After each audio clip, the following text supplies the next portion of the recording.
My name is Emilio Andrés Hinojosa. So on April 1st of 1920, my great-great-grandfather, Dionisio Maldonado, he was shot and killed with two other men by the Texas Rangers in Duval County down South Texas. They were mistaken for bootleggers when they were really headed for a wedding.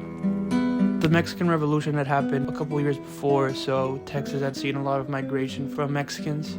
During this time, there was a lot of bandits and raids happening in South Texas.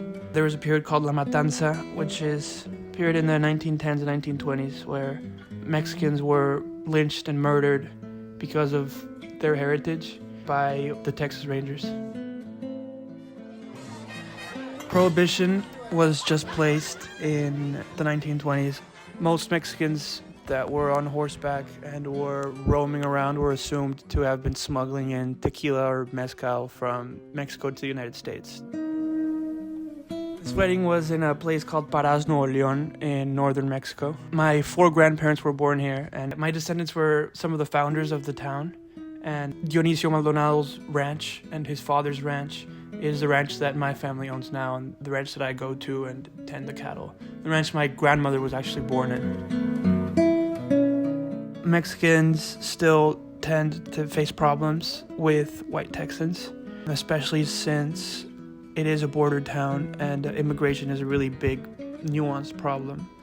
There is still kind of inherent racism seen throughout Texas, and especially the institution of the Texas Rangers or the Border Patrol or any of those specific Texan institutions that deal with Mexicans.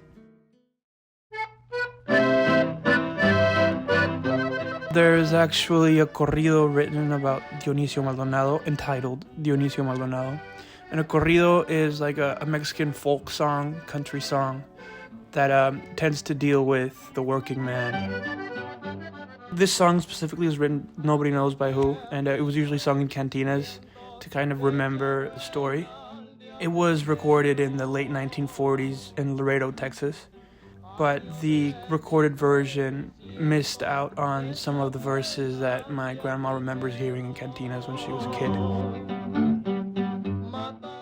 I think it's a great way to keep their memory alive and to keep telling their stories so that, in my case, generations into the future will be able to listen to the song and sing it and know that this actually happened and it's based on a true story. Dionisio Maldonado.